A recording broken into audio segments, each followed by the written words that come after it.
Okay, you're all set. Thank you, Pamela. This is the meeting of the Sutton Planning Board for January 4, 2021. It's at 7 p.m. Planning Board time. And the first thing I would like to do is to read a statement regarding remotely conducted open meetings. This open meeting of the Sutton Planning Board is being conducted remotely, consistent with Governor Baker's orders due to the current state of emergency in the Commonwealth due to the outbreak of the COVID-19 virus. While still ensuring public access, this order suspends the requirement of the open meeting law to have all meetings in a publicly accessible physical location. Further, all members of the public bodies are allowed and encouraged to participate remotely. Regardless of our inability to meet in person, it is our intent to ensure continued transparency and public to at least view the actions of our board. Ensuring public access does not ensure public participation unless such participation is required by law. Tonight's public meeting may feature public comment. For this meeting, the Sutton Planning Board is convened by Zoom teleconference as a legally posted agenda. Please note that this meeting is being recorded. Accordingly, please be aware that others may be able to see you and that you take care not to quote unquote screen share your computer. Anything you broadcast may be captured by the recording. Okay, the first item on the docket is the Worcester Sand and Gravel Earth Removal Permit. By accordance with provisions section 5.7A of the general bylaw, earth removal bylaw, the planning board will hold a public hearing on the application of Worcester Sand and Gravel. The application is for an earth removal permit for property located at 11 Hatchery Drive, 49 Buttonwood Avenue, 26 Hatchery Drive, and 39R Hatchery Drive. Okay, is there anybody here from Worcester Sand and Gravel? Okay, hearing none. Jen, could you give an update on the project? I actually believe Todd Curtin is here from Tig and Bond representing Worcester Sand and Gravel. Todd, is that correct? That's correct. Yes. Oh. I was looking to see if, yes, is Mike was going to call in from Worcester Sand and Gravel, Mike Trotto. I don't know if, is he here? I guess not. Yeah, we only have one phone number and an iPad that's unidentified. Okay. Todd, let me know if you want me to share the plan or anything as you go through the project in the comments. Sure. Yeah, if you could, that'd be great. Thank you all. I was there last January with Mike Trotto from Worcester Sand and Gravel. We've just been assisting them and continuing this permit to keep it basically alive. I think Mike I don't know where he stood last year at this time or if COVID affected the sale, but I think they are looking and or closer to maybe the sale of this parcel in this coming year. But part of it is they just wanted to keep this permit going where they aren't planning, just as in previous years. Prior to Ty and Bond's involvement, there was another engineer and that actually did the survey and we used their same information.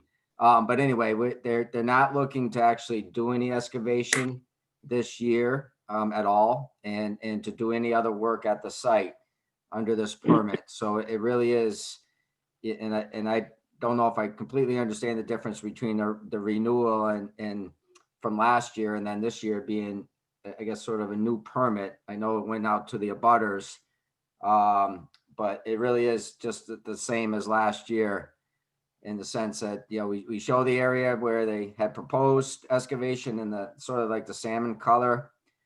None of this has changed from previous years. And, you know, some of the areas that have been restored or reclamation areas in the past. I know Jennifer went out to the site with part of the permit application process here. We did gauge the existing wells that we can find. It's the same wells that we found last year, and not all the wells that are shown on that plan before could be located. They're either destroyed or they're just gone. And 2 of the 5 wells that we did gauge, similar to last year, they are dry. But at least in those 3 wells, the levels that we had recorded and groundwater measurements are, at least they were lower than the high groundwater level, which we show on the plan. That was from CFR engineering, that they had developed groundwater contours in years past for a high groundwater. So we just show that the excavation, if it were to occur, is at least 10-foot buffer above the groundwater table. I know there's been talk in the past, and I understand the need, if this ever changed and they were going to do excavation and actually work the site, that there'd probably be a need for additional wells, replacement wells, or new wells in good locations to just feel a little bit more comfortable about these levels. But I think, at least for what we've been able to collect and to keeping the cost down for just a continuation of the permit that won't be used this year, that we have enough information to reapply in a sense. I don't know how much more as far as I could give you on the project site. If there's any questions on the plan itself, we did address some comments that were forwarded to us from someone from the Board of Assessors, and we did update the plan. So the plan that is that I don't know if Jennifer, if you ended up having that one uploaded today, that I resent today. It is an unstamped version. I know the earlier version for the application was a stamped plan that we gave you, the large sheet plans. We can resend this one that we updated, addressing the comments from the Board of Assessors. And some of them were relative to the survey, and like some of the things, like there was a process machine there that's no longer there, that was surveyed earlier. The earlier survey had shown the wellhead protection area around the well to the west, a little off center. So we show that with the 400-foot radius, and we still show that 400-foot radius is not overlapping where this permit application for excavation. And I think there were a couple other minor things relative to dates that were referenced in the plan that we just modified. So other than that, there was really not much more for changes. Todd. Yes. This is Mike Gagan. Just a quick question. I know we don't have it up on the screen, but I know Nick had sent like 11 comments. Are there any of them that you disagree with or not probably able to meet? None of them I disagree with. I mean, the one that he had mentioned that relative to the scale on it, we did, our CAD folks, we had actually digitized the earlier plan from CFR the previous year. So this is a 2-year in the works, but hasn't changed really that much, like I'm saying. But there was a question from him about the scale didn't match up relative to the property reference, or the lines and the distances for the parcel. But we did check that, and it is to the foot. So we're comfortable with that piece. The other things, the existing processing machine, we updated and don't show it. There is one comment that's a good one relative to, as far as what's out there. There is another, I think it's I guess if it was one of the sediment basins, and you can even see that, or well, at least it's a water body, it's a surface water body that's, we show 3 on here. And then there's on the plan itself, I know it's not called up there, but there is one to the south that's closer to the brook, and you can see it on aerial and you can see it on Mass GIS. I don't know why the survey didn't have that in the original survey. It is shown, but as my comments that Jennifer had posted there, it's it's still over 200 feet to the, just so It's to the south of the one that you see furthest to the east. That's sort of the purplish, light purple. Yeah. So there's another surface water body there. I think that has the pump house too down there. If I remember walking the site, I'm not positive about that. But these were minor comments. It shows me that whoever reviewed this, that person, I forget his name, sorry, but he certainly knows the site. If he knew that, and again, like you pointed out, you can certainly see that on the aerial. But it doesn't affect, you know, to me, it doesn't affect where they would be looking to excavate if they ever did actually do it. And then the other comments, I think we just addressed are minor in the plan. One of them I didn't really understand the question, or you asked. I don't know if Jennifer had that posted again. Yep, I'll pull it. I forget what question was, like 8 or 9 or. But the rest of them, no, yeah, certainly there's no question. We darkened just so you can see the contours on here too for the groundwater contours. And You see this? These are the other comments from the. yeah, yep. So I think it was down on.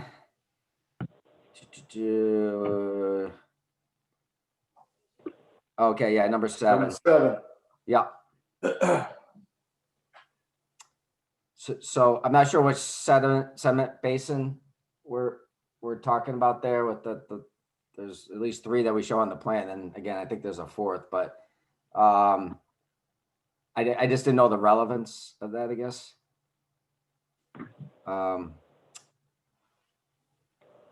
And I think that was it on those comments. Oh, and then the butters. Yeah, I think this is very old. In fact, he was saying it's at least 13 years. We again, to try to keep Worcester sand and gravel's cost down. Unless it's needed, we didn't update anything relative to the abutting property owner information that is shown on the plan.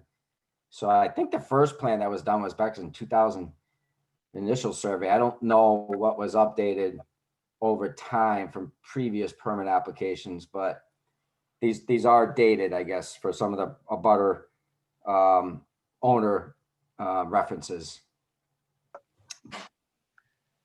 All right, so I'm going to jump in if that's okay, Mr. Chairman. So Todd had made a comment at the beginning that he didn't understand the difference between kind of a 1-year renewal and a new permit.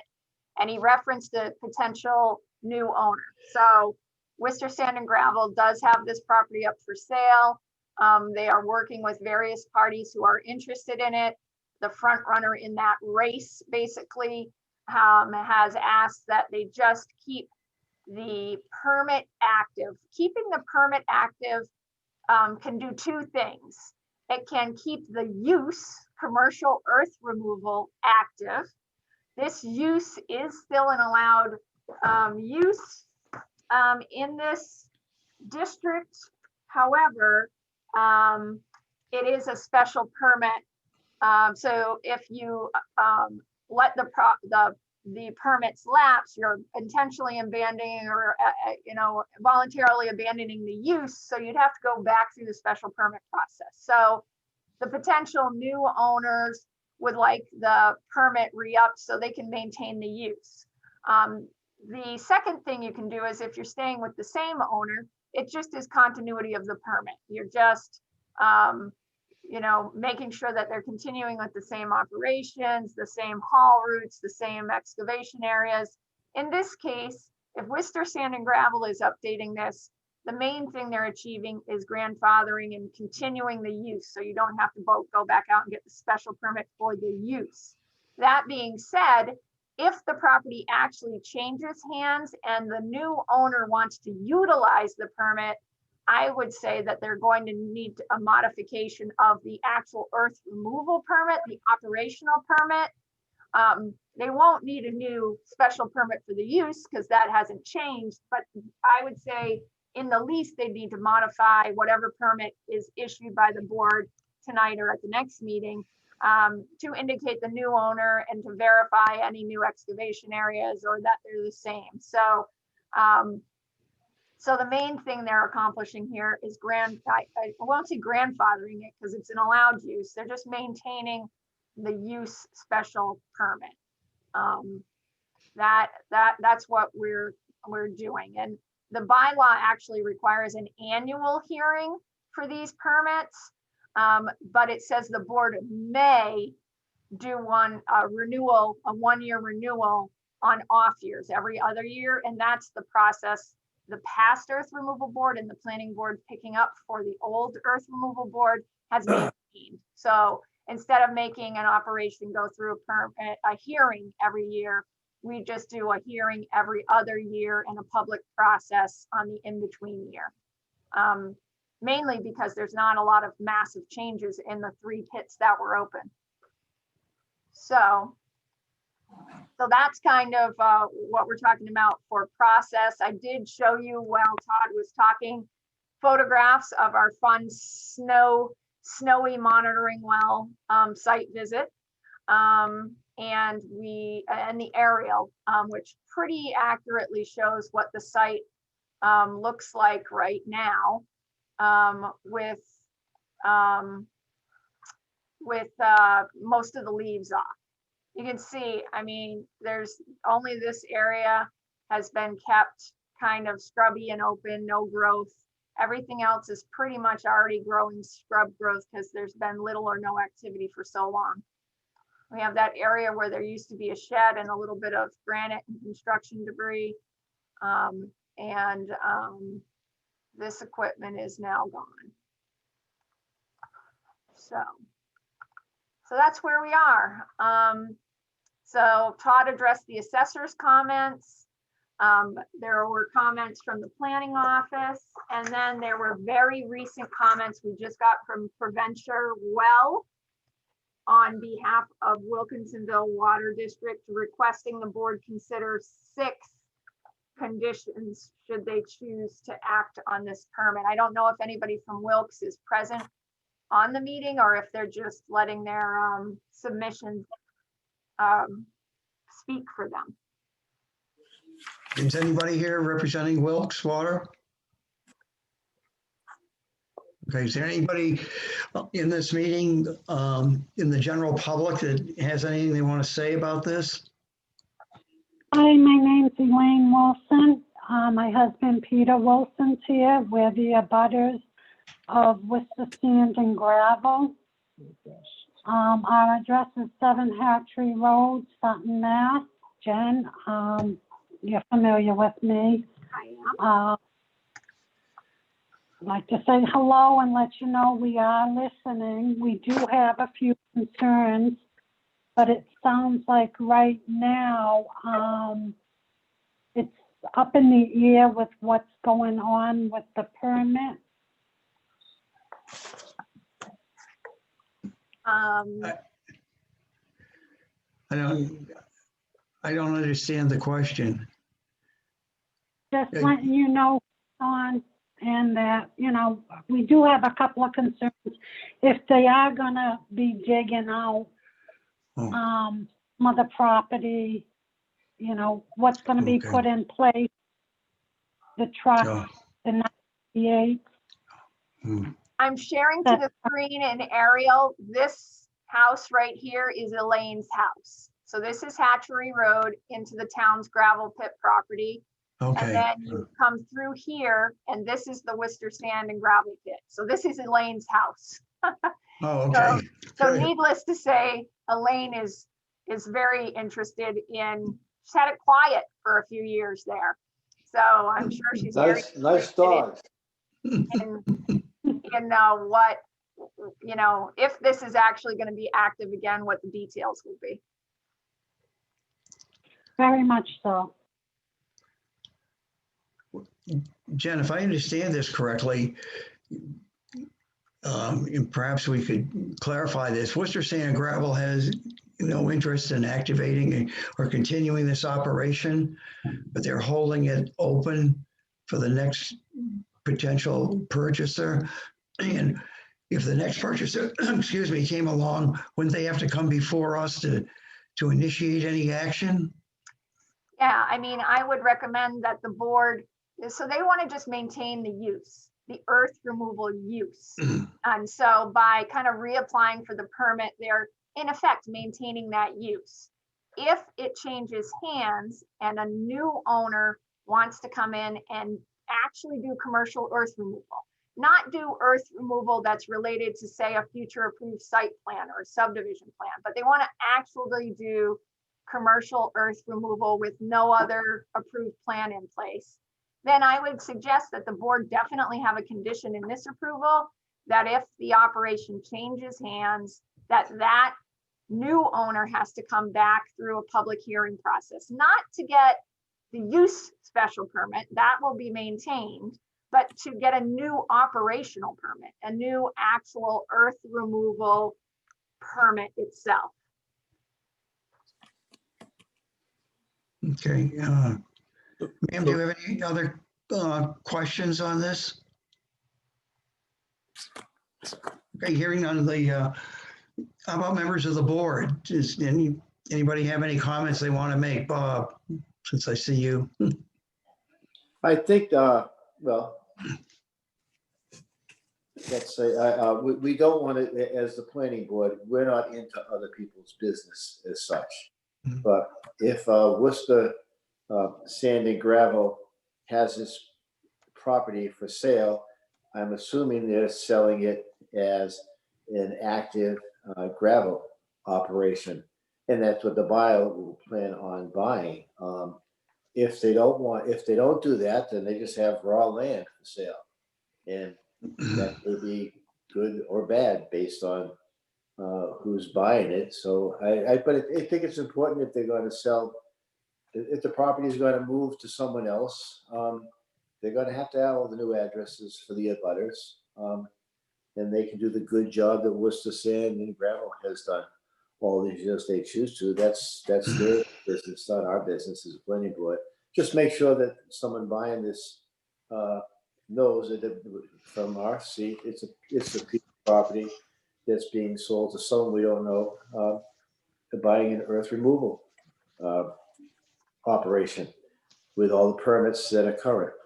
And that's really all we have to do is keep them covered if that's what they choose to do that. They can choose not to do that and just sell raw land. It's whatever they want to do. I think is what our position should be. So the questions that I'm reading there look like they're all pretty easy to address, not by a lot of money. That's my 2 cents. Other board members. Scott, Yeah, so Jen, if we approve, then let them continue the permit. We have another hearing. Should the new applicant or new owner or whoever come before us to resume removal, we have another hearing to grant that ability to continue. Is that right? Yeah, so you're gonna grant a permit tonight to Worcester, or the next meeting, whenever, to Worcester Sand and Gravel as outlined in these plans. So if you get a new owner in, chances are they're not gonna do exactly what's shown on this plan. So you want them to come back, with their own plan, what they're gonna do. You know, Worcester Sand and Gravel is probably not gonna haul materials to the same place as a new owner. They're probably not gonna do the same area as a new owner.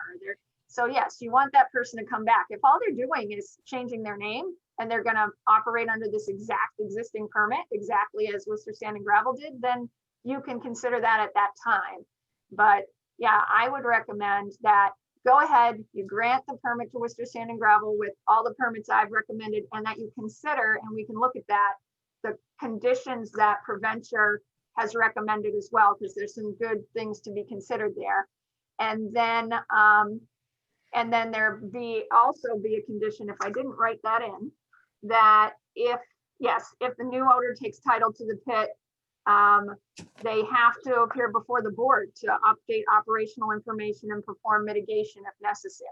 So, and you can decide whether that's just an open meeting or a public hearing based on concerns expressed by Mrs. Wilson, the most immediate abutter, especially if operations are going to change substantially. I would think you make a applicant go through a public hearing. All right, so we want to make a motion, Wally? please. Do you want to go over the Preventure well comments really quick? Yeah, I was going to include that they need to be addressed upon the next permit review process for operation. That's what I was going to do. So if Worcester Sand and Gravel decided they were gonna use the pit, like lo and behold, out of the blue, they're gonna use the pit, you don't care if these conditions are in place, or you just wanna add them? I do, but I didn't, what if it gets sold and they decide to build an OLI and there's no operation for sand and gravel removal, then these wouldn't apply. I mean, I can put them all in if you want. That makes more sense. That's fine. Yeah, I mean, I don't know Good that there's planning. a reason not to. Number two, I did discuss with town council today, because it's the first time we've seen that, I think. That they wanted whoever it is, whether it's Worcester Sand and Gravel, kind of re-upping their operations under the existing plan, or a new owner under their plan, that they should have liability insurance naming Wilkinsonville Water District. And if you go back and you read earlier in this letter, basically says, you know, you're next to our zone 2 from our well. So if you do anything that damages our well, there should be liability insurance just in case. Right. So, which council said in theory, that's fine, but that's a big fat what if. So, you know, what's the number that's attached to that? You just can't kind of throw a number out there. So what they did say is our bylaw requires bonding that the board feels is appropriate. This pit was supposed to, it's got about a bond of $140,000 just based on land restoration. And that the board could just make the language of that bond very broad. So it would cover not just restoration, but any potential damage or public harm that comes, that happens as a result of operation of this permit. So, so you can, and that they would say that on that bond that gets issued every year, it would be to the town of Sutton and to Wilkinsonville Water District through the town of Sutton. So basically Wilkinsonville Water District would have to come to the board and say, look, we've been damaged. This is how we want to call some of that bond. And then we'd go through a process to do that. So I did check on number 2. You can do number 2. You just have to be careful of kind of what numbers you're assigning it, and how you want to kind of quantify that. Then maybe we should continue this and let them have input. I would think this would be the general liability insurance, naming them, I would think would be 5 or 10 million.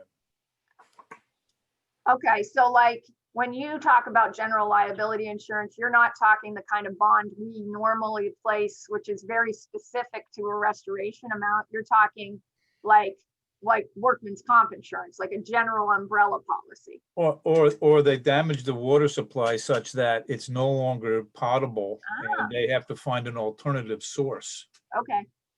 All right, so it's more of a general policy as opposed to a General liability. I did damage to your ownership.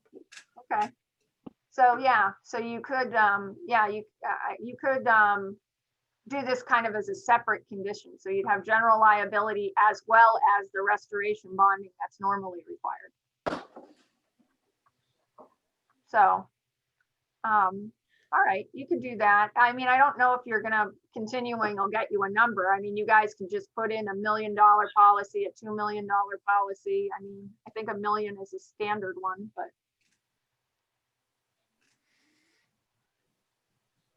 up to you. But these are the 6 conditions that Preventure Engineering has requested be added on behalf of Wilkinsonville Water District. And there's nothing that's, all of these are pretty reasonable if you ask me. All right, so I'm gonna make a motion. Go for Go it. ahead. Thank you. Just took away all my answers. I'll get them on my own computer. Oh, I'm sorry, I'll get it. Let me read, I'll share it. So I'll make a motion that we grant the earth removal use permit for Worcester Sand and Gravel. They already have the use special permit, so this is the operational permit. Operational permit with the following conditions. Number 1, failure to comply with all conditions of this permit and all sections of the Town of Sutton earth removal bylaw, which are part of this permit and are attached herewith, may result and a cease and desist order and/or fines. Number 2, approval of all applicable local, state, and federal agencies with a copy of said decisions and permits provided to the planning board. Number 3, no drilling or blasting allowed in any area of the pit. Number 4, if a new owner takes title to this pit and intends to undertake commercial earth removal operations, they must appear before the board to update operational information and perform mitigation if necessary. Number 5, earth removal operations shall not take place on this site until a bond compliant with section 5.7 has been posted. Number Getting it. 6, There you go. a spill prevention plan and stormwater pollution prevention plan shall be prepared. Number 7, a certificate of general liability insurance naming Wilkinsonville Water District as additional insured to be submitted to the Wilkinsonville Water District in the amount of, I'll That say one would 1 million. be submitted to the town of Sutton, not to the district, with a copy to them. But they're not gonna name us as additionally insured. They're gonna name the land on which they sit. Yeah, it's gonna be, the liability insurance will be to the benefit of the town of Sutton and to Wilkinsonville Water District. We can name both. You can name both in the suit, yes, in the amount of $1 million.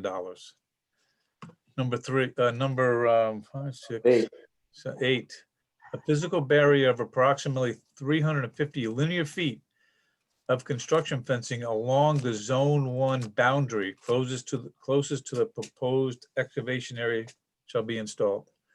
Number 9, a new monitoring well to be installed in the groundwater measured to confirm groundwater elevations are below the groundwater contours indicated on the excavation and reclamation plan. So that's one monitoring well.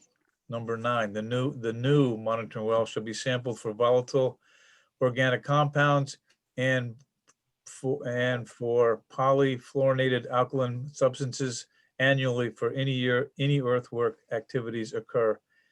And number 10, direct all runoff away from the Zone 1 area. Second. Very good, we got a second. Any of the other board members who haven't commented on this want to make a comment? Nope, all set. Okay. Then I guess it's time for the vote. Scott? Yay. Okay, yay, okay. Bob, Aye. Mike, Aye. Kyle, Aye. and Bill Talcott is our associate member, and he sits in on all these meetings. If there is, all the other members are here, they get to vote. If somebody is not here, he takes over and he votes. He, however, can make whatever comments he wants, during this thing. Anyway, the chair votes aye, so the vote is 5-0-0. Well Okay, done.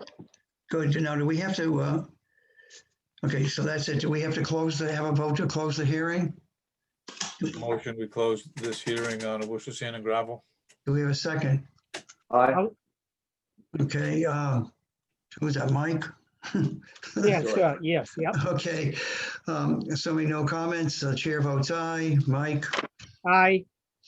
Bob, Aye. Scott, Aye. Kyle, Aye.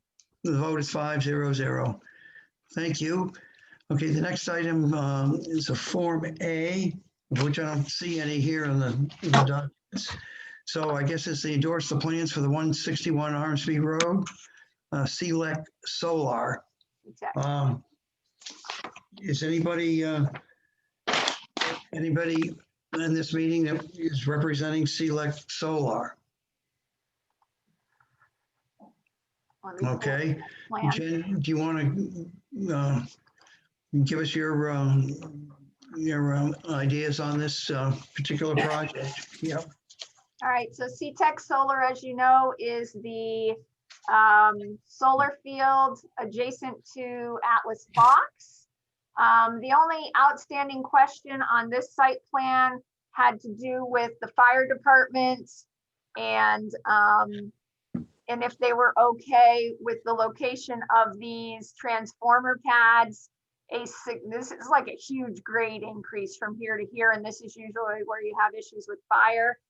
And basically, they said they were fine with that, with this notation in here, which basically says they are going to have a shut off right on the driveway. So they will just need to come in here. They'll have a shut off right there. And they will have a Knox box on the gate to gain entry at the end of this driveway if they need to come in here. So they can immediately come in here, hit the shut off, and then they can get into the site here if they need to. But for the most part, where this is an unmanned site, they would just be trying to shut down any power and then standing down until somebody from CTEC gets there. So that's all. It's Okay, ready good. to have a motion to endorse. I'll make that motion. I'll Do- second that. Okay. Do we have any comments from the general public on this? Okay, hearing none, we'll go forward. So the chair votes aye. Kyle, Aye. Mike, Aye. Scott, Aye. Bob, Aye. thank you. Thank you, everybody. Chairman, the who next- was the second on that? I'm sorry. Kyle. Kyle? Thank you. Okay, I guess the next item on the agenda is the waiver site plan review for Eversource. This is the project down at 19 Oakhurst Road in South Sutton, and involves, a set of lights that they want to put on the property, and the hopefully rare event that they have to show up in the dark to do some maintenance or take care of some particular situation. Do we read this? We have both Tricia Foster and Brendan Kearns in the least available from the team. So I will share that to the screen, and then they can go from there. Tricia or Brendan? Okay. If Tricia or Brendan, are you there? I do not hear them. So go ahead and read that. Can you hear me now? Oh, yes, I can hear you now. Yeah. I don't know. Alt Control A, I guess. Okay. Happy New Year, everyone. This does involve the Sutton City Gate Station off of Oakhurst Road, as Mr. Chair mentioned. We did file for site plan review, and that was approved back in November. That site plan review application did not include any yard lights, but currently at this time, we are proposing the addition of 2 yard lights in the northwest corner. Yep, Jen's pointing them out. Mhm. If in fact, maintenance does need to occur during non-daylight hours, they will be operated via a manual switch. So somebody will actually have to turn on the light, and then they'll turn it off when they're done with the maintenance effort. The yard lights are proposed to be 14 feet above grade, and it will be a single light head installed on the post, and the direction of the light will be downward.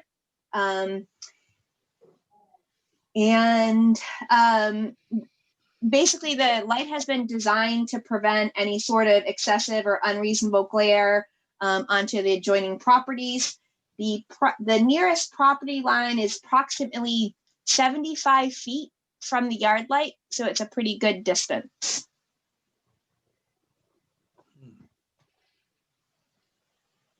All right. Good. Here. Any of the board members have any comments on this? I have a question. Just to clarify, this light will only be switched on when they're in the yard doing work, and then they switch it off. So it's normally off. Correct. It's not an automatic light that comes on every night. Correct. It's just for maintenance during non-daylight hours. Okay. I assume nobody else has any questions. Is there anybody in the general public that has any questions about this? And if so, please give your name and your address.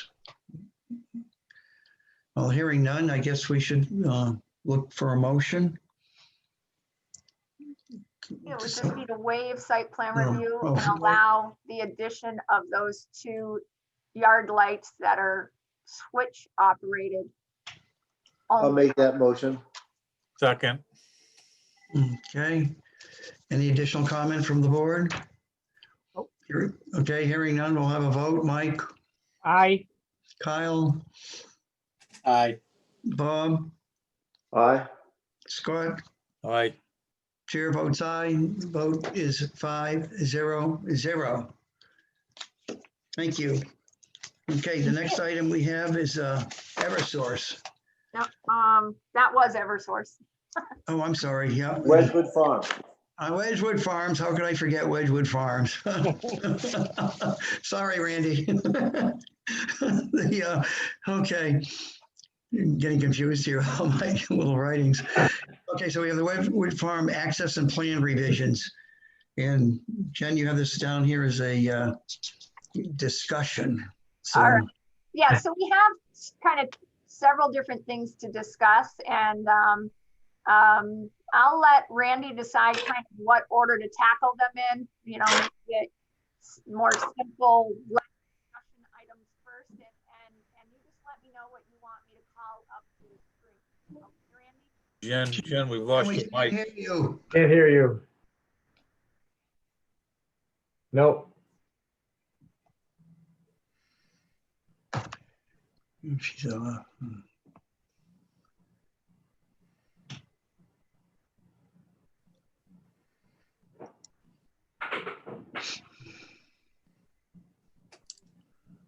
Can't hear you.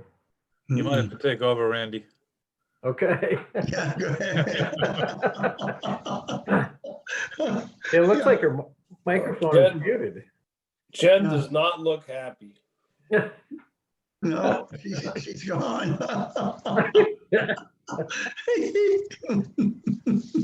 You hit the plug. Where's Pam? Yeah. Where's our Strack technical team? Oh, here we go.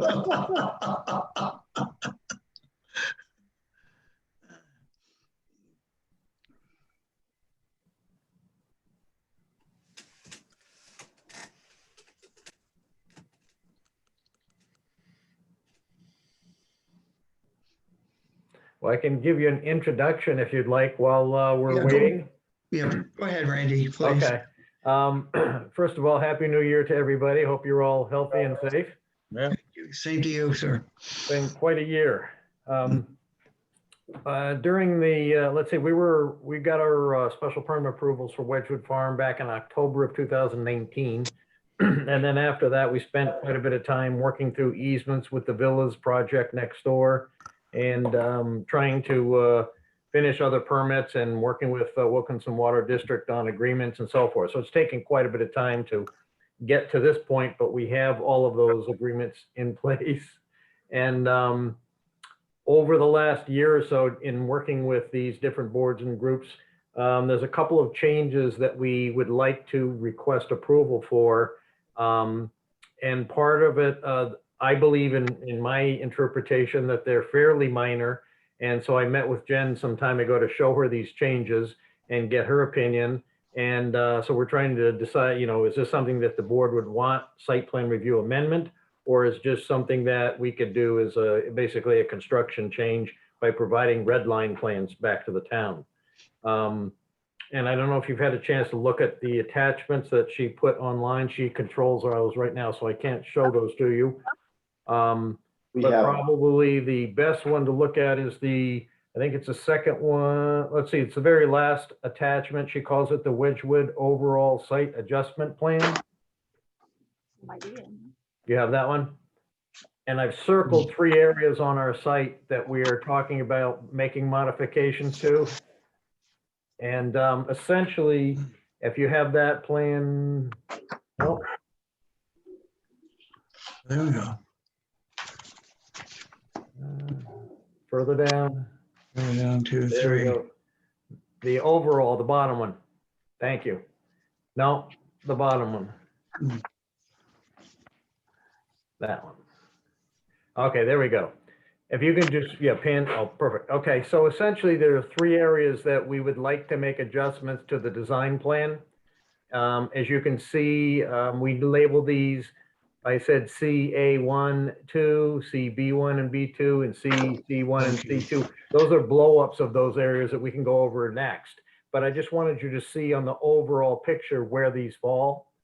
And I can explain the reasons for why we would like to make adjustments in each area. The first one is north of Armsby Road on the left side. That's, oop. No, the bottom one. Okay, you're jumping. All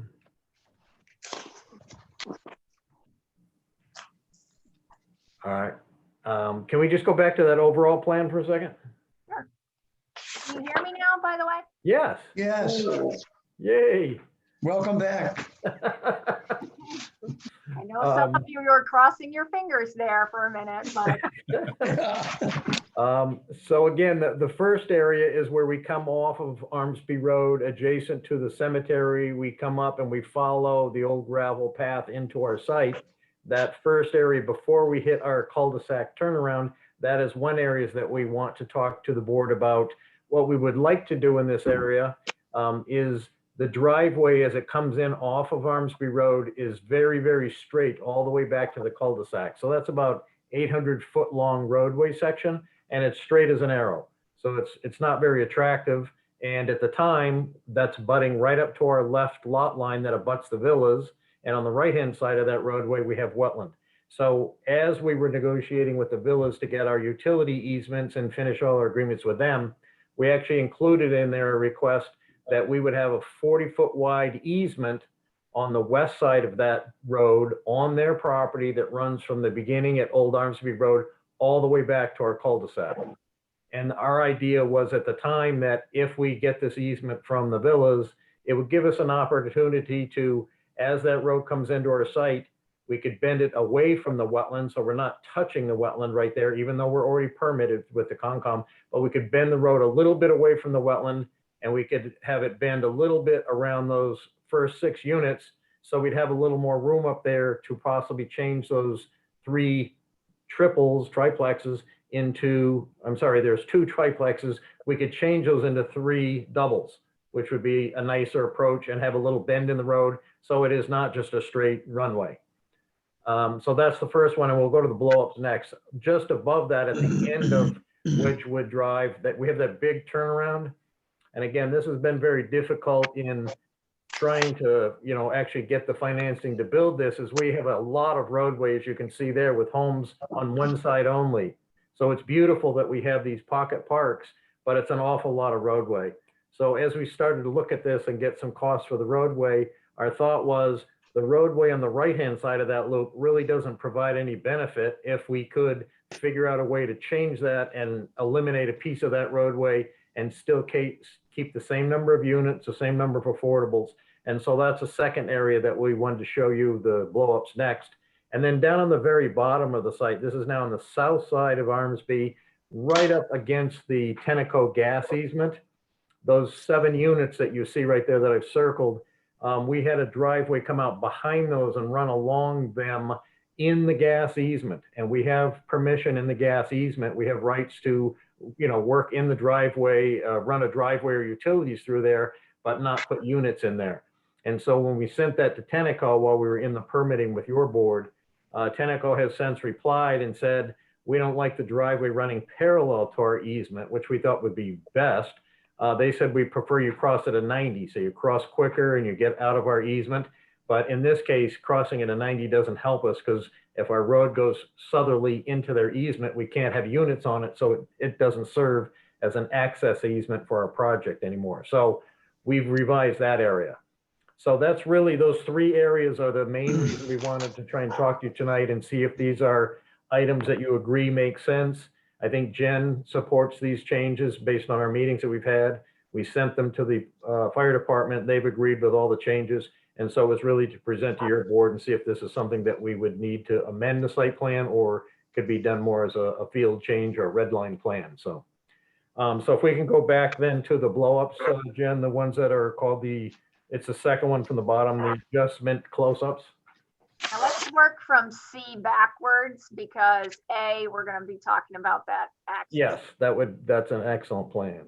So C1, as you see here, this is the one down next to the Tenneco gas easement. And this plan that we're showing, this is the one that was approved by the special permit and site plan review by the planning board. There are 2, 4, 6, 7 units.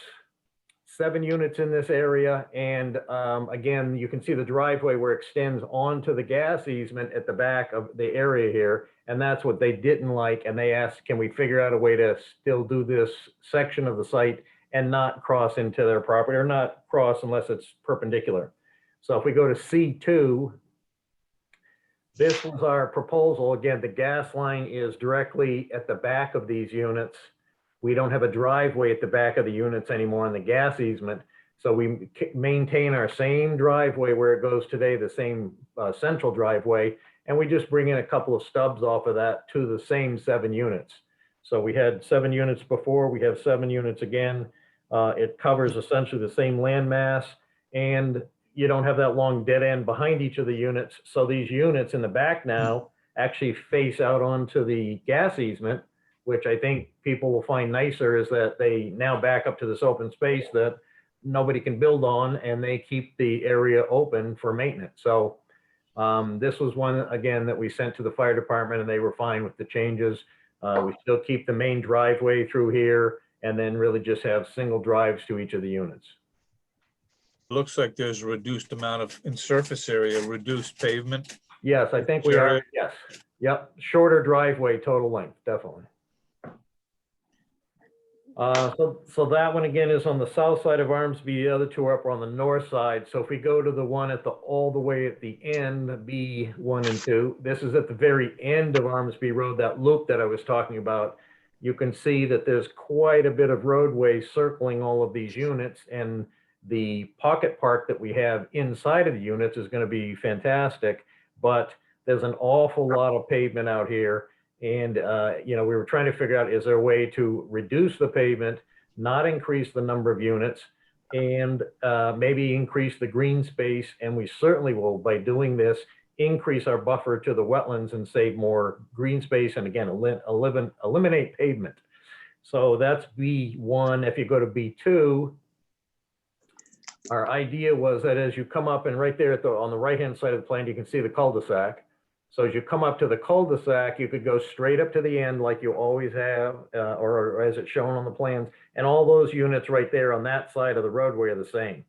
But then as you come up to the other side, instead of having a full 22-foot wide paved driveway that connects through, we thought if we could break the units out and separate some to the north and some to the south, then we can connect a lot more of the green space to our pocket park. And so we'd have a lot more of a connectivity out to the wetland area. And that's where our trail goes and crosses over the wetland on a footbridge. So this would definitely reduce the amount of pavement and the amount of grading near the buffer zone. So you can see all that grading right up near the lot line, near the buffer zone, that all goes away.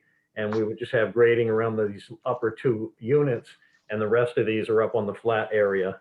So it would reduce pavement and increase the buffer. And really it's the connectivity from all these units looking out towards the wetland. You're not looking through the proposed roadway and all those other units. So Randy, would you still keep the pocket park through there? Yes. Yep. All that stays the same. Yeah. And it would have a bigger connection and opening, you know, at the north end of it towards the wetland. Yeah. And is this the width of the other EVAs? 12 feet? That seems pretty narrow. The others are 18, but because they're on a curve, it's harder. This one, just because if by the time the fire truck comes around the cul-de-sac and gets out to the corner, he's basically either that way or coming the other way. It's a straight road, a straight line essentially. So that's why we've done 12 feet before. That's why we did send it to the fire department, and they were okay with it. They had no problem with it. But the idea is to have a reinforced connection And, because it's straight and they're not turning or backing or doing anything else in that area, they thought it was fine. What does EVA mean? Emergency vehicle access. And so how is that constructed? The other ones that we have are done with reinforced grass, they call it. Essentially, it's a gravel base. And then they use you've probably seen them in the little egg crates. They're poly egg crates. Those are filled with crushed stone, and then you put top and subsoil over it. So it supports a fire truck. You can park on it, you can drive on it. And then the rest of the time, it just looks like lawn. Yeah. And that's what we've used on other parts of the site that were approved by the fire department. So that actually improves the space between all these units because now it's more all grass, not. Yeah. Yeah, the woods on the downslope side or on the east side of the property where we have wetland and all the natural wooded area, that will really just connect with this open area and the pocket park. So I think it's a much better layout and it reduces pavement and therefore drainage requirements. Wow. All right.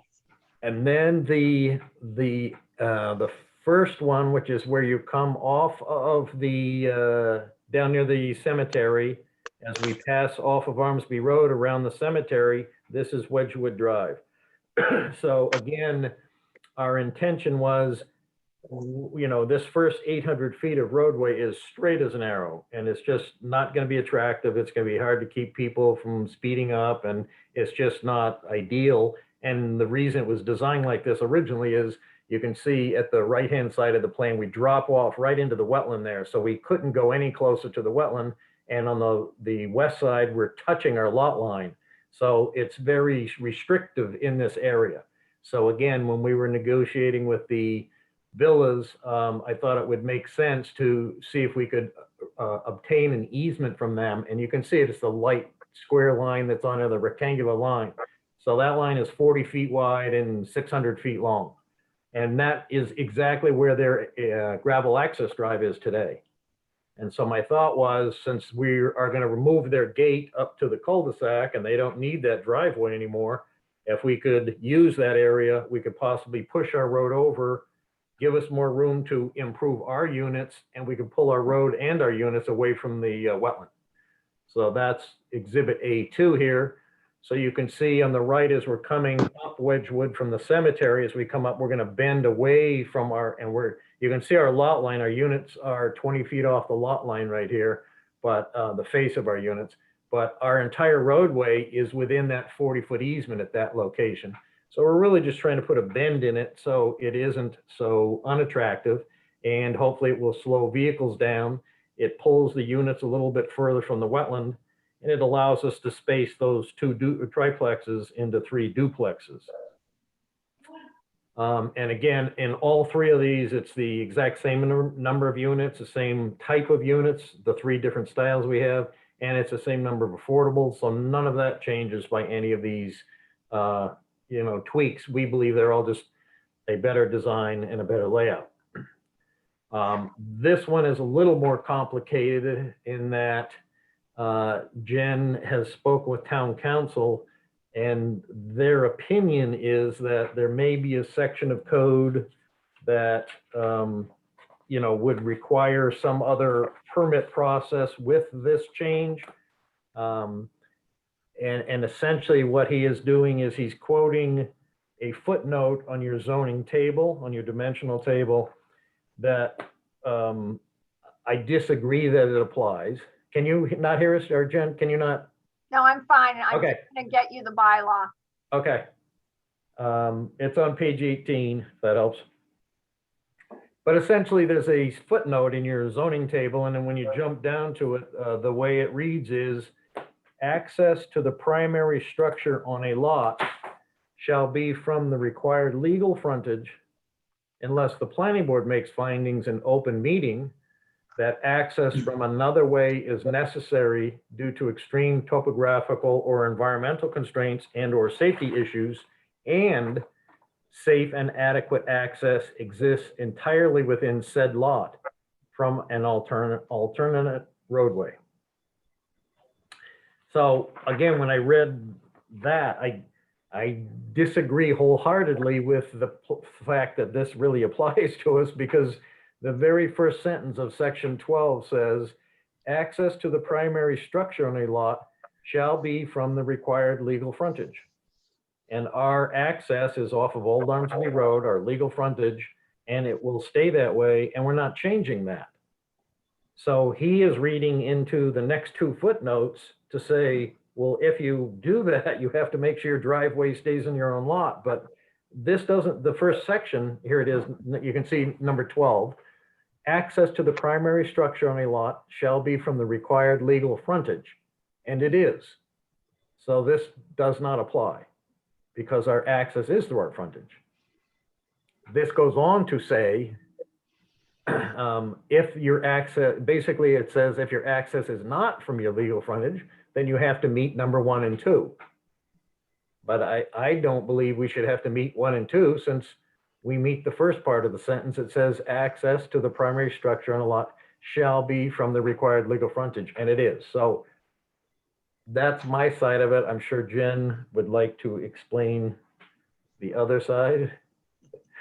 It kind of loops into footnote 11 too, a little bit in terms of buildability. As the board knows, we created the common driveway regulation for a reason, because there were certain cases where you couldn't get from the legal frontage on a lot to the primary structure, in a lot of cases a house, but in some cases an industrial building, because of topography or wetlands.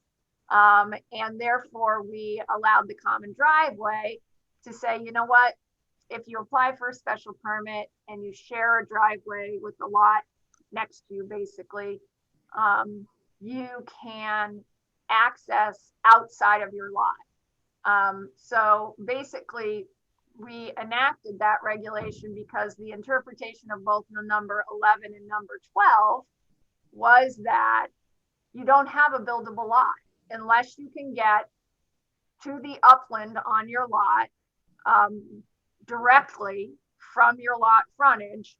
It's not buildable. And so and then came in the interpretation of number 12. It kind of combined together, and Randy's not wrong. It's not, and town council said that, you know, yeah, both these footnotes can be clearer, but a lot of that goes to how the board has used them, practiced them, interpreted them over time. And basically, the board has interpreted as, if you can't get from your legal frontage to your primary dwelling or structure, it's not really a buildable lot. And you have an option to get there. And that option is our common drive regulation. So it doesn't really just stop there. At least the board's past interpretation hasn't really stopped here. Basically, it said, you got to get from your legal frontage to your structure, unless the board says because of topography or environmental or safety issues, you need to come from a different direction, not your legal frontage. And then safe and adequate access has to be entirely within the lot. And this actually comes in, number 12 comes into play most actually on corner lots, where the legal frontage is on one road and some distance is on another road. It's really 11 and 12 together that would apply more to this situation, where there's a buildable portion on this lot, and to get to that buildable portion, you need to stay on your lot, directly accessible from the lot frontage, or here's the alternative, via alternate access approved by the planning board through a finding in open meeting, or via common driveway. That finding is this finding below. So again, to do a finding, you got to stay completely on your lot, or you do a common driveway, which would be the most appropriate thing here. If the board thinks that there's some more flexibility there, that's fine. They can use the flexibility. You just need to be very specific of why you think that flexibility is appropriate in this situation and very specific to this situation, and not other similar situations that you've seen. If I could add just one more thing to that, paragraph 11, which we actually hadn't talked about till tonight, but that specifically says that the upland must either be the upland must be directly accessible from the lot frontage, as ours is on our property. That's the plan you have already approved through the special permit, is that we come off of Armsby to Old Armsby, we drive all the way in the upland, all the way up to our buildings. So we've already proven that we have upland that's directly accessible from the lot frontage. Number 12, the second condition says that adequate safe access exists entirely within the lot from the alternate access roadway. So again, we have upland suitable access today. What we're trying to do is provide a little bend in the roadway to improve the layout, but it doesn't mean that we don't still have, upland access to our buildings today. So it's a unique situation that we're not like on a common driveway, moving our driveway off our property. I just think it's misinterpreted to me under both of these that it says access to the primary structure must be through the legal frontage, and ours is. It is today, and it will be tomorrow and the next day. So I just don't think this can possibly apply to this situation. So I guess So if I just want to interject. That's what Randy's talking about, is the wiggle room here that you may have in this situation that you don't have in others. Because he's not wrong that he already has an approved plan, which he couldn't have had an approved plan without meeting 11 and 12. right, So what he's asking for is a different design that better addresses topography and wetlands and things like that. The question is, with these footnotes in place, do you think you have the ability to allow that alternate design, or do you think his only option is to get a common driveway? So he's not wrong in that he does have legal frontage. He does come off his legal frontage. His plan is to then go onto somebody else's lot. That's the kink in this. And then come back onto his own. So Right. that's the big fat kink.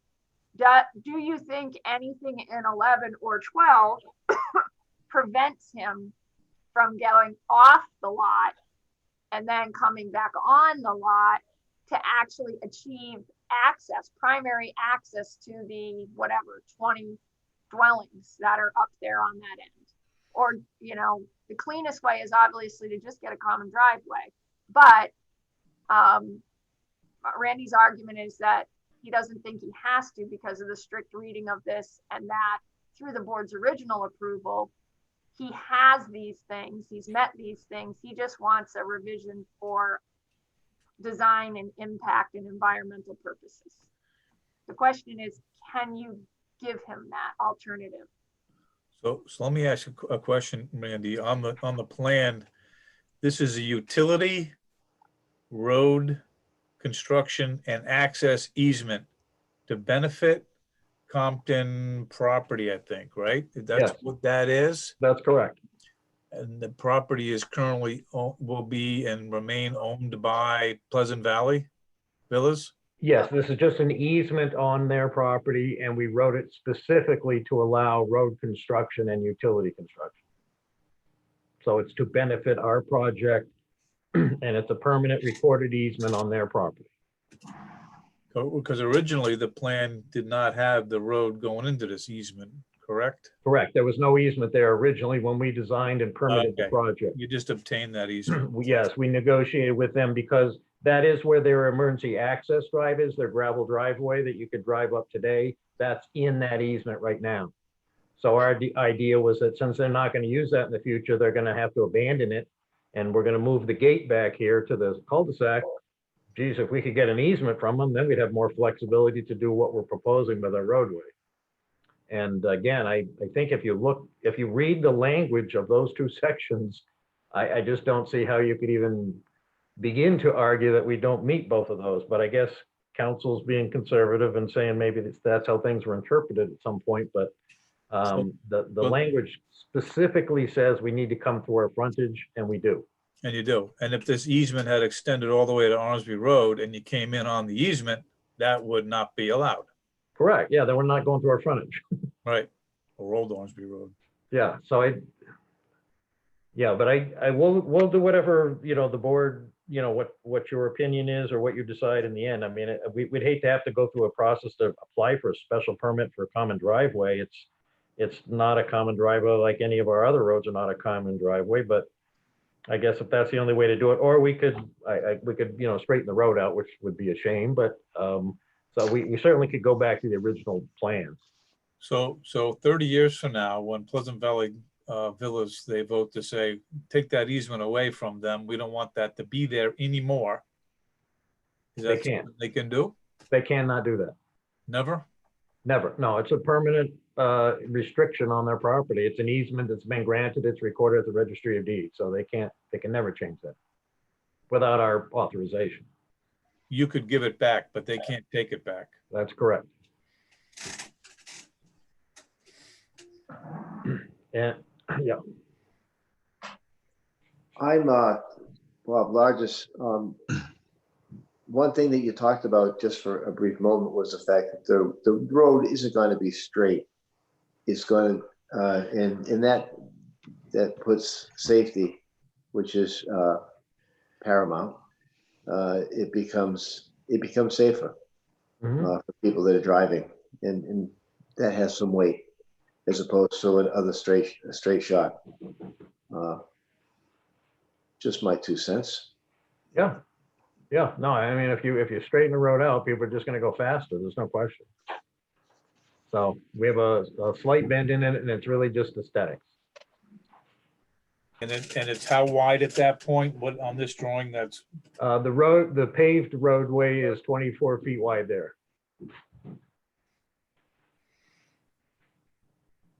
And again, the fire department has reviewed this and has approved it. It gets the beginning of the roadway further from the wetland edge. Allows us to pull the units a little bit further from the wetland edge. So it's, I think it's all positive as far as environmental changes. And, I think aesthetically, it's a major step, but, Yeah, Mr. Chairman, can I make a comment, Mike Gagan? Go.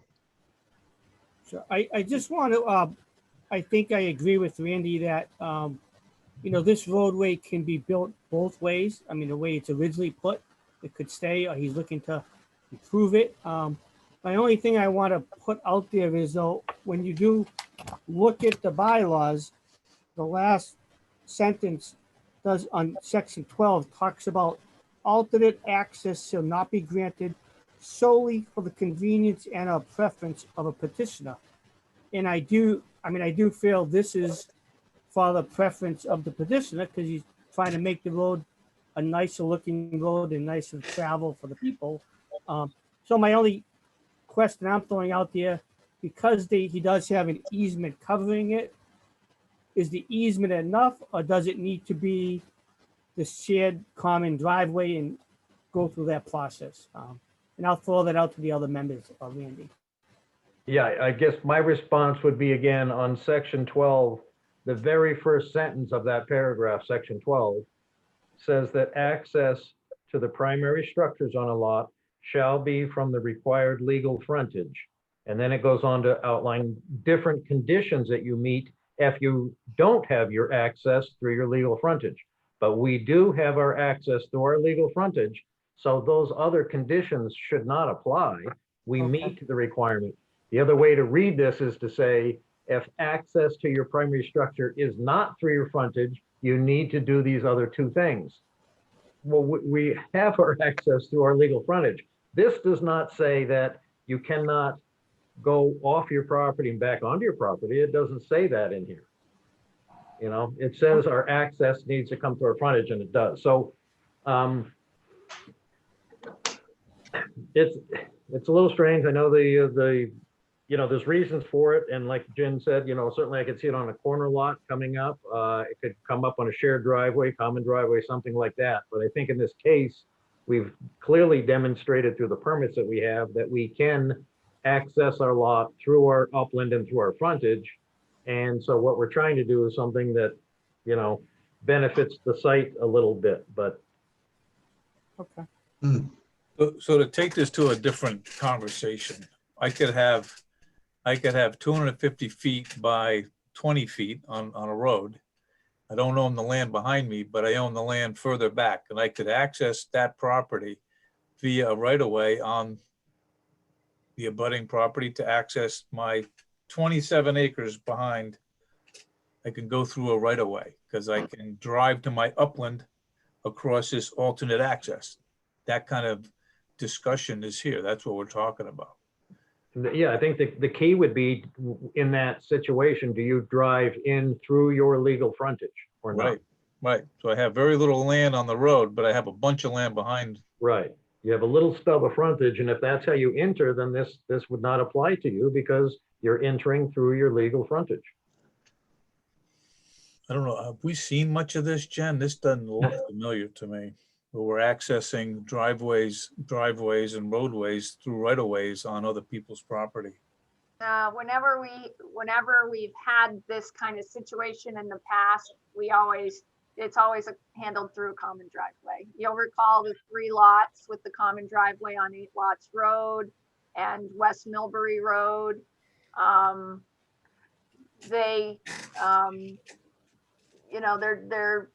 We've never actually, that I can ever remember, had a condo or a subdivision that goes off the land and back on the land. Whenever you go off your own property, we always handle it through a common driveway. But that doesn't apply here. We have too many homes on a driveway. Well, it's parcels, it's buildable lots. So you have a buildable lot here.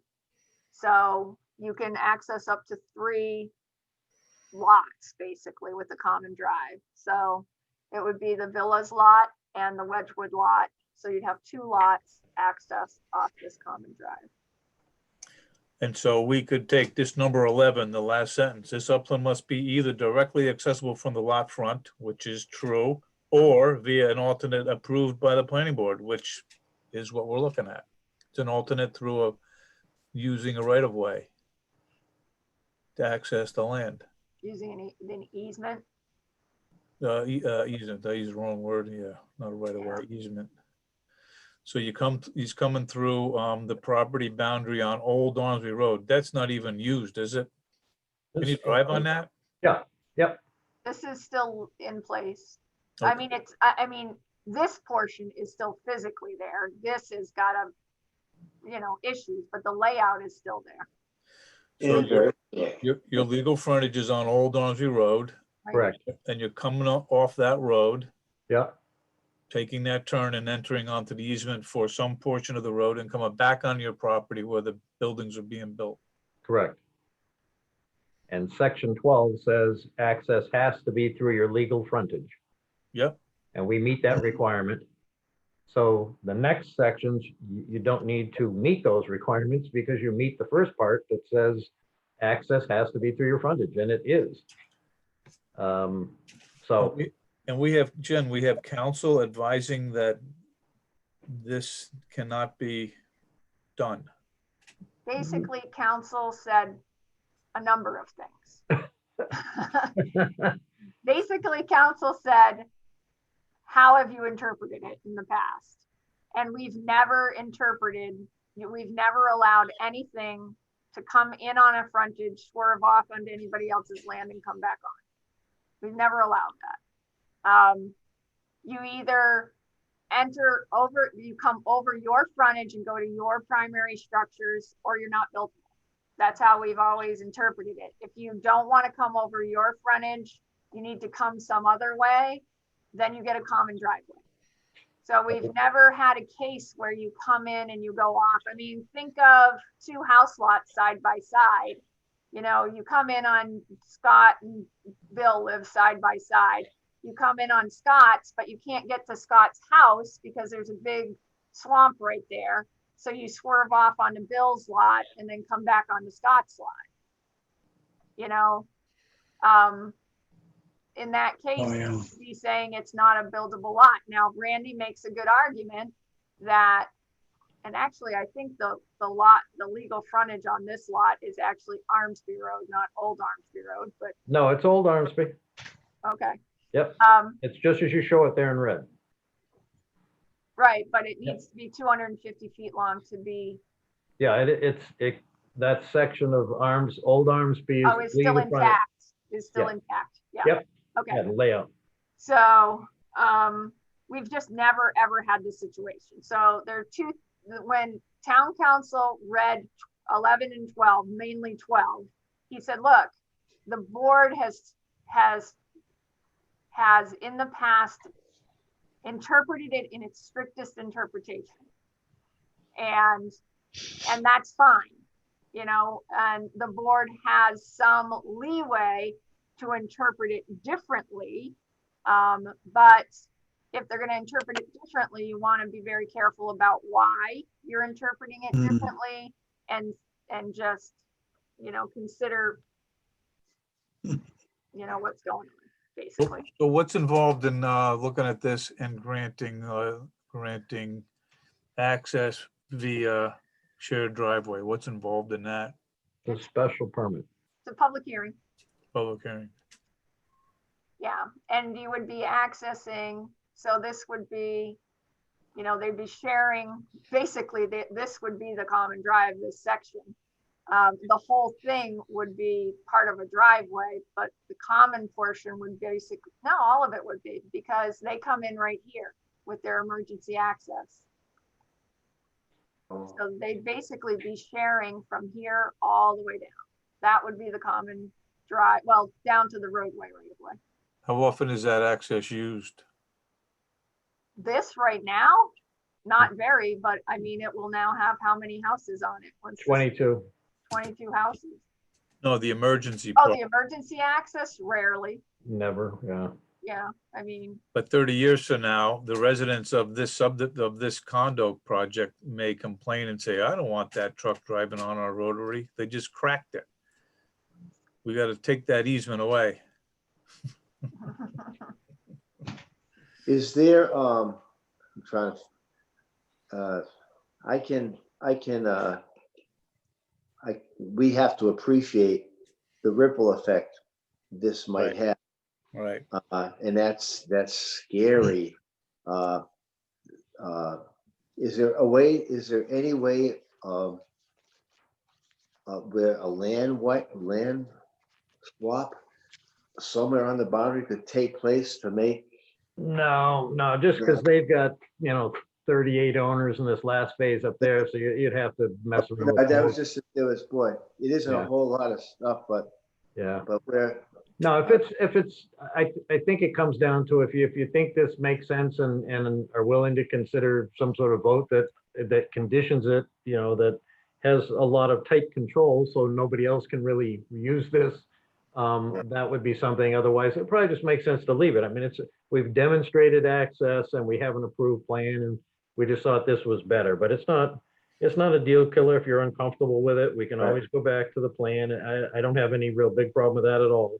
for me, it's very comfortable for the plan in front of us, but boy, we're in the future. I it's gonna guess, be a I mean, problem. Yeah. if you were comfortable with some sort of condition, I think you could say that, the board agrees that the applicant has met the requirement of section 12 since his access is through his frontage. And in addition, he has purchased a road construction easement from the abutter to allow the driveway to, meander onto the adjacent site temporarily. I think those are unique conditions that it doesn't sound like in the other conditions or situations that Jen was explaining, that's not the same thing. People aren't coming through their frontage, that's the issue, and they haven't demonstrated that they have access to their lots, which we've done both. But So a hearing on a shared driver would be a common driver would be a showstopper for you? Are you asking me? Yes. No, I mean, I guess I would sort of really rethink about which one makes sense. Just leave it like it is, or, I mean, with a common drive special permit, that means you need to notify everybody within 300 feet. That's the whole village condominium again. That's just kind of starting over on a process that I'm just not sure it's worth all of that. So we'd have to think about it, but if, obviously I respect your opinion, whatever you decide, we'll figure out what makes the most sense, so. My, Mr. Chair, my 2 cents here, Bill Talcott. All right, go ahead, Bill. I was gonna call you. Yeah.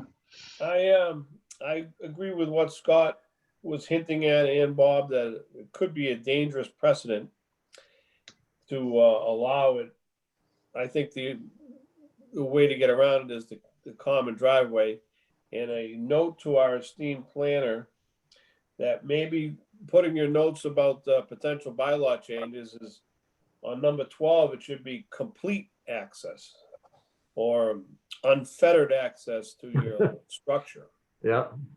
to eliminate any ambiguity in the future. Yeah, I mean, because it just comes down to the intent. I mean, what Randy's showing us is not a bad idea. It's a great idea. Oh, it is. Question is that what we've allowed in the past? And when you think of it like just residentially, like I said, do you want somebody to be able to come across their frontage, and then in his case, he's talking about wetland impact and safety and stuff, which is good. But so, like I said, somebody has a big wetland or something on their property, and, can they go on with an easement from Joe next door? Can they swing off their property and then back onto their property? You get, a bunch of people doing that. And then you think about the tax maps and property rights and easements everywhere. And I don't think that was what you wanted to encourage. I mean, I don't know how much it would be used, mind you, because I'm sure nobody, you're going to be less likely to buy a lot if your access is on somebody else's lot. Not But necessarily, but The common driveway is the way to go. Yeah, and I don't think I can sit here and hear what we get represented by council right. and fly in the face of that. I agree. I understand. Good argument. Give you credit. I want to say yes, but I can't. I want to say yes too, but I think I have to say no. All right, well, let us, we'll kind of look at the common driveway. Maybe I can chat with Jen about that in the next week or so and think if that Great. makes sense, and just think about, we probably would just need to clean up this plan possibly to file that. So I'll talk with Jen then and we can see what makes sense there. Good. does the board want to act on the B and C and A with the common drive? Or, I mean, I don't think Randy is right. I'm a little surprised that the fire department knew that the northern one was only 12 feet. That seems pretty narrow, but and they did say, okay, I saw the email.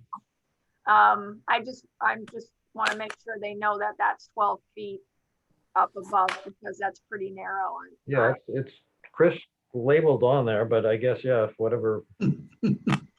Yeah, because I've never seen them allow less than 15 to 18, but But there's access from both ways if they need to, so I think. yeah, and it that's may part of their be, consideration. and it may be that because they were Yeah. fine with this one as well.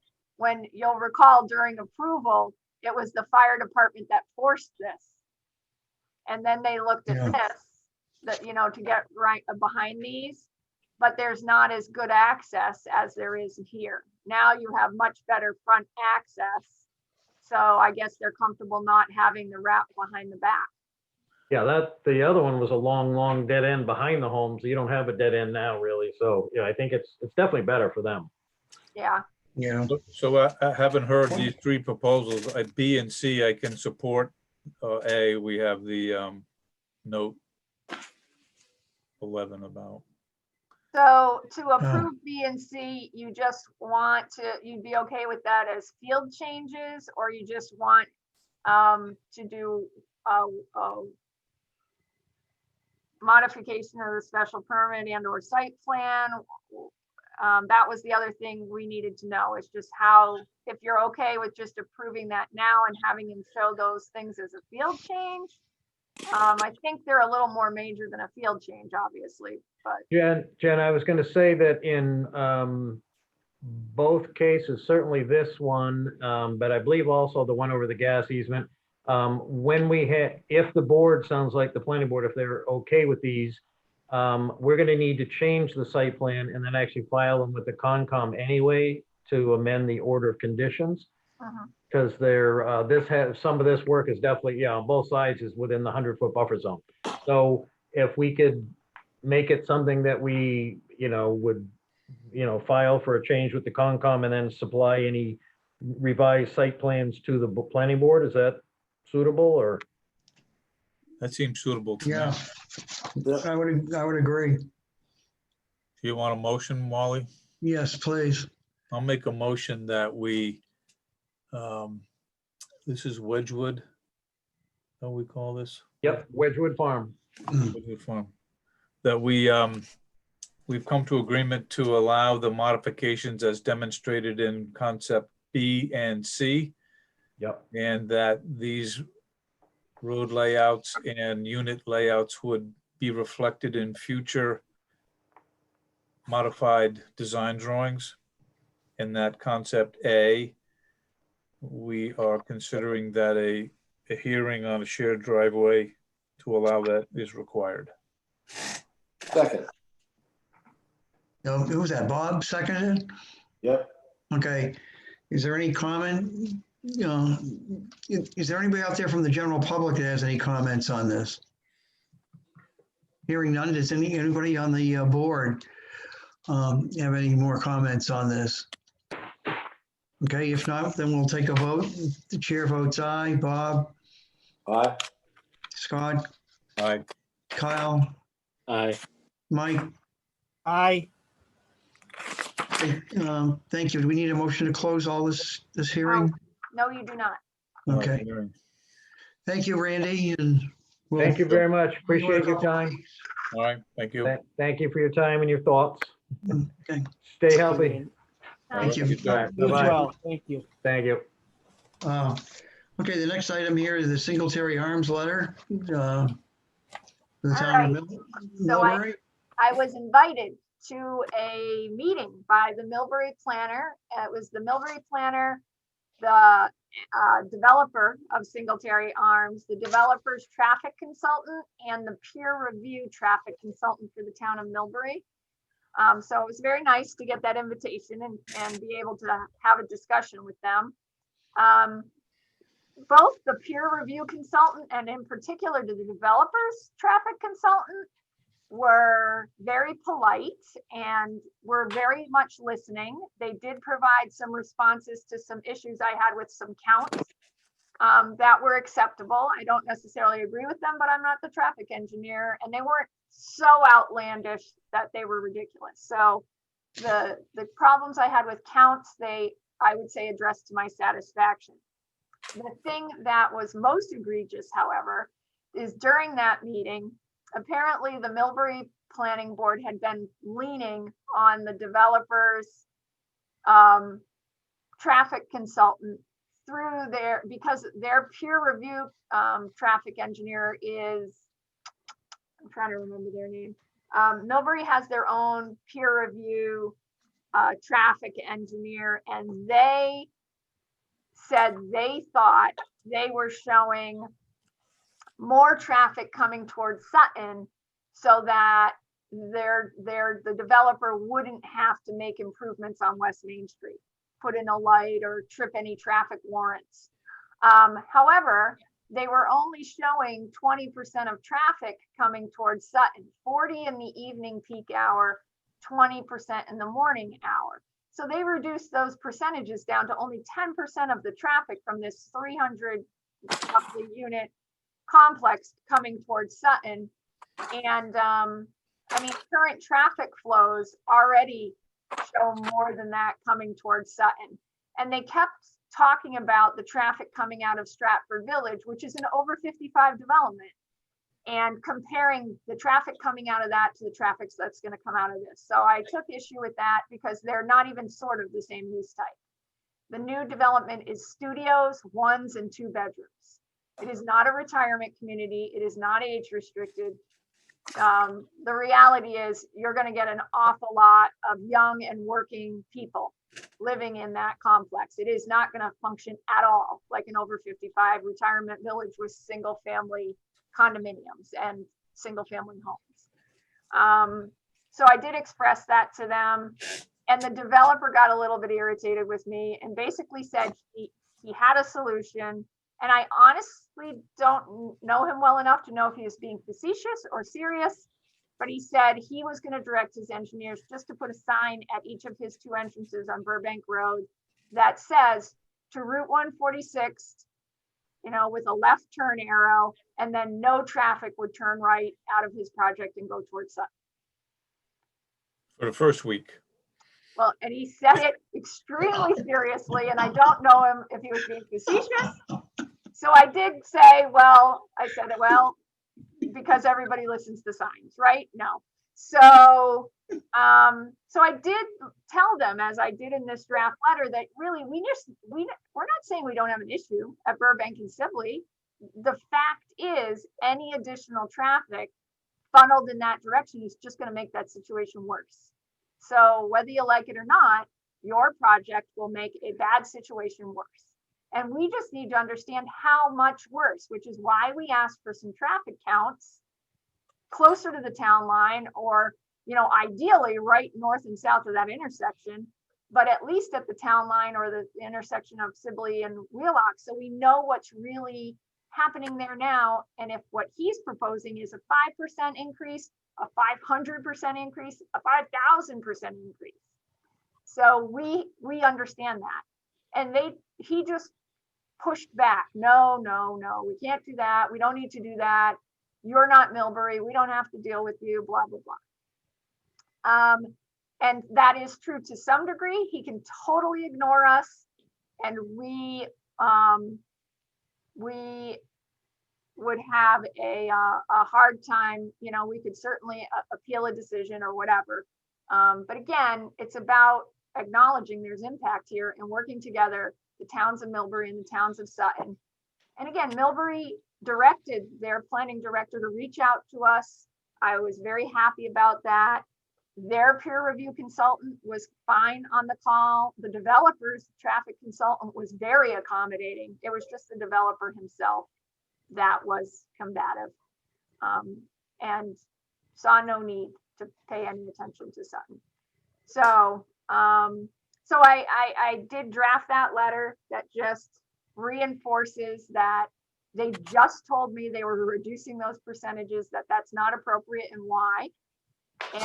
And I wanted to see if you were okay with what's in that letter, and we'll just keep sending stuff in that direction. And I have reached out, by the way, to a traffic firm to just see what it would cost to get traffic counts right at that intersection, just north and south of that intersection, because we do have an issue there. So it's probably good that Sutton understands what's currently happening at that intersection. And then we have the knowledge to know what's then going to happen in terms of any new pressures on that intersection. So I did reach out. I'm trying to get a number, and maybe the number's low enough. I did talk to the regional planning agency. They agreed if we can't work something out, they will try to get some counting done in that general area in their spring counting thing, but that won't happen until like May.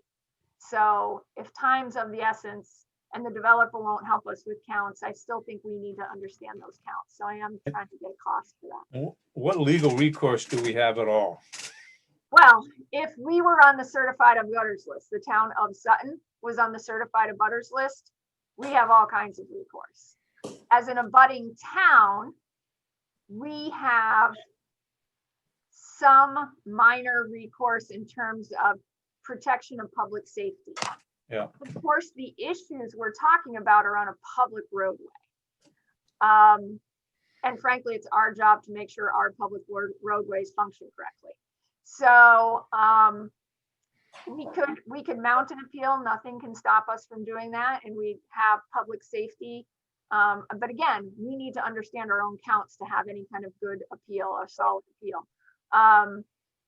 So we could do that. We also have residents in town who contacted us about their concerns, who are on the certified abutters list. So they have grounds for appeal on the very same issues we're talking about. So the town may not directly have the best standing to appeal, but we've been contacted by residents who have a standing to appeal, and these are their concerns as well. That's why we're looking into them. So I guess I asked the question, should we include and identify in our letter that we've included our council, just so they can establish a file that maybe a year from now gets action? I don't know. oh, yeah. Well, again, I have talked to town council about this because I don't want to be too far out on the limb, because I tend to use stronger language in my letter, and then I don't want to put something out there that's not true, which is why I had a sentence in there that nobody can do this, this, and this. And then I said, can they? And he said, well, they kind of can, but not through a condition that directly says they have to do this. You know, it's more of a negotiation. I liked your letter, Jen. I thought you did a great job. And the developer, he has a right to take whatever strategy he wants moving his project forward. But if he needs to know, it's going to be a bumpy road. It's not going to be fast in a lot of ways, to ignore the traffic impact it's going to have on those small old roads in Sutton and Millbury. So I thought your letter was great, and being there was great. And he gave us the wrong answer. Let's see if he wants to answer it again. Maybe the next answer will be a check to improve Sibley Road intersection. Yeah, and I have no idea how far we get with that. And in fact, if you read the letter, and that's one of the main thing I wanted to make sure you agreed with, is I did say in that fourth paragraph at the end, if the developer can help us understand, basically by getting us some traffic counts, then that would satisfy us. Right. So we're not saying fix our problem. We're saying help us understand what the problem is. Understand, right? And then we'll understand whether your project, again, is a 50% increase or a 500% increase. And then at least we know what's coming at us. So if you're okay with that, because I'm basically saying, look, just do the counts for us and we're good. Leave it, and then we'll take it from there. So I want to make sure you're okay with that. And then I put in the alternative, if you don't help us with that, then Milbury said, well, we're going to put in this condition saying he has to monitor traffic going forward. And so I asked them, I said, so you think only 10% is going towards Sutton. So you do the traffic monitoring. We should be included in your traffic monitoring. You should make sure we're included, at least at that town line. And then if it's not 10%, it's 60%, then what? Monitoring's no good unless there's mitigation. So that's why I put in that next paragraph. So if you don't want to help us with the counts, fine. Milbury's going to make you do monitoring. I request that we be included in the monitoring, and that mitigation should be mandatory if there's a certain percentage increase. So that's the stick, so to speak. But, you know, again, town council has said very realistically, you know, only Milbury can basically strongly protect Sutton. And it's almost more through their negotiation process during this approval process than putting a direct condition, because that direct condition may be very easily challengeable depending on what it is and how it's worded. So if you're okay with, if we can get them to do the traffic counts, we're good for, then I'll send the letter. If you want something stronger, let me know. If you want to just throw in the towel, let me know. Not yet. No. No, I would we go gotta ahead and send a letter and maybe we could consult with, if that's in our budget to consult with, or bring on our own traffic study consultant. That might be a good idea. Yeah, Yeah, so I I- hope to have that cost. They did get back to me about an hour and a half ago, so I'm gonna send them the aerial and show them the intersection. And, they'll probably be able to get me a cost for that in the next day or two, because the developers consultant, of course, was throwing really big numbers. Oh, thousands of dollars, thousands and thousands of dollars, and not for this intersection, just to give a count at Wheelock and Sibley. And he said, well, you know, how about we just do turning movements? And I said, look, anything you give us helps, but ideally we need to know what's happening at this really bad intersection. In the least, we need to know what's coming back and forth and turning down Sibley or Wheelock if you're coming this way, and coming back the other way, continuing over Burbank, or turning off to Wheelock in the other direction. So we know what's impacting that intersection.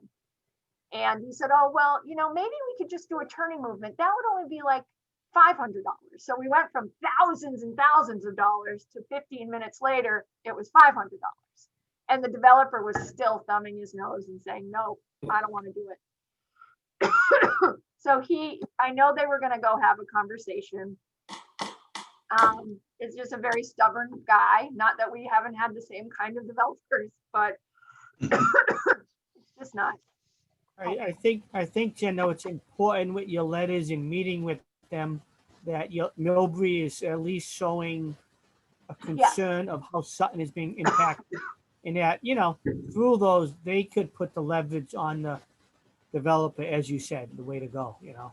Right, and that's what council said, basically. That's really how these things get resolved, and that's how it will happen on aggregate. If aggregate is having an effect on Millbury or South Grafton, we may not be able to place a condition that says you will do this in Millbury. But behind the scenes, if they're having a serious impact, it's up to us to look out for our neighbor.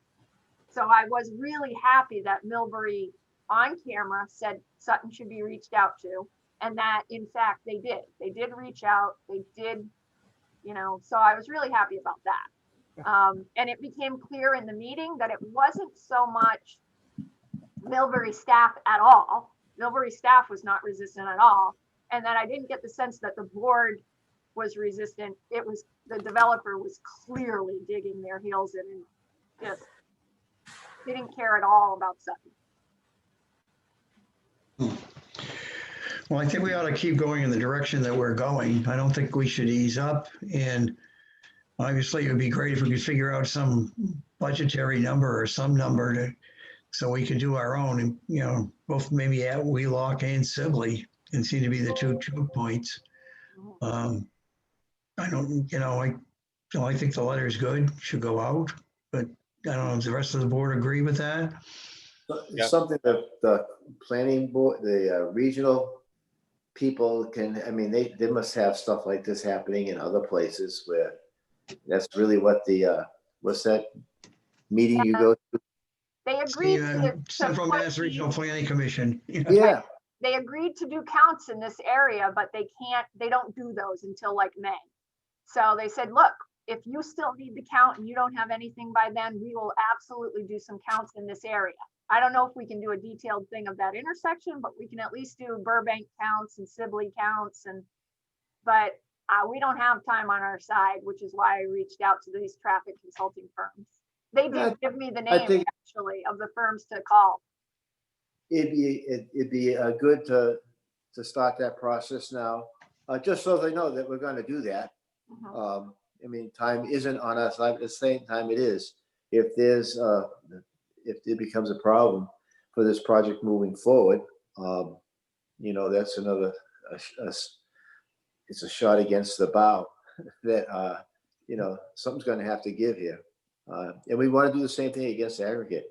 There's other things coming against with our neighbors, and we wanna be good neighbors and make sure that the projects in all towns work for everyone, not just for us. So send it off. Again, If it gets appealed, it gets hung up for who knows how long.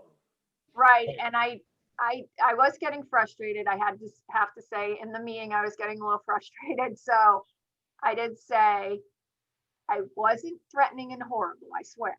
But I did say, look, you know, if you don't want to help us out with counts, or if you want to pretend Sutton doesn't exist 1,000 feet away, that's fine.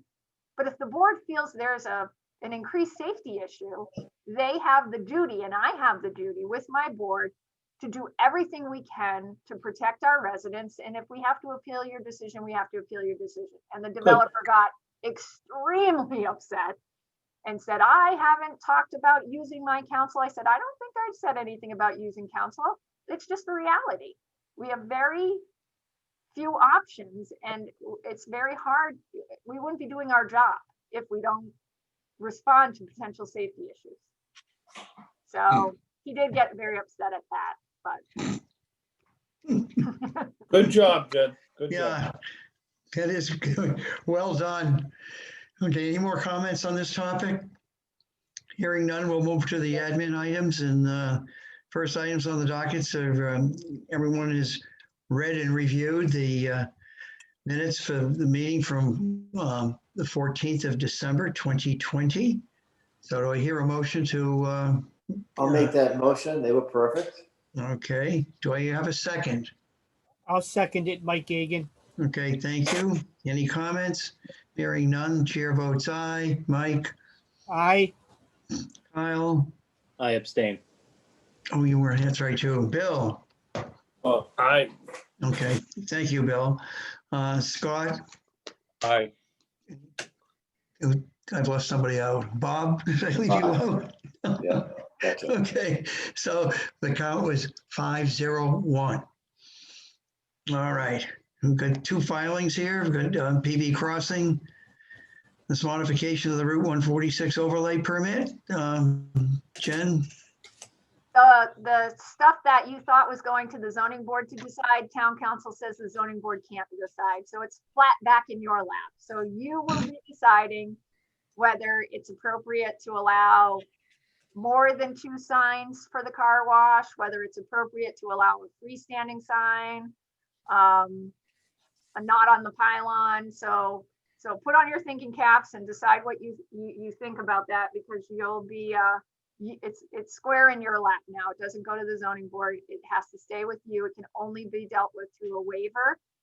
A variance, council has said, would be a use variance, which is not legal in Sutton. So the only way they can get relief from the number of signs and from the location of signs is through the planning board through a waiver. So it's all coming back to you. Next meeting. Next meeting. thanks. Shouldn't have Okay. allowed it, see? No good deed. No good deed, yeah. Well, whatever. The next item we got is, excuse me, 68 Providence Road, a site plan and special permit. 68 Providence Road used to be Mayfield Plastics. Atlas Box has a purchase and sale. So they are coming in with the building commissioner said, because they are not going to be using this building primarily for manufacturing like Mayfield, alternatively, they will be using it primarily for warehouse and storage and distribution of their product, that they need to get a special permit for that use. It's not the same use. They will probably be doing some manufacturing as they move forward in that building, but its primary use will be warehouse distribution. So, so they'll be coming before you for that use special permit, and then just site plan approval for their operations at that facility. So no external changes other than signage, but the use will primarily be different. So, and both of those should be on the 25th of January. Okay, so that's the next meeting? Yep. All right. Okay, and the last item we have here is correspondence. Is there any special correspondence? Nada. Okay, anybody have anything they want to bring up at this point? A motion to adjourn. Oh, Second. excellent. Excellent choice, gentlemen. Okay. Okay. Okay, chair votes aye. Bob, Aye. Scott, Aye. Kyle, Aye. Mike. Aye. Okay, vote passes 5-0. Good evening, gentlemen. The end. Well done. Hey, Thank man. you. Well Good job. done. Thank you. Yeah.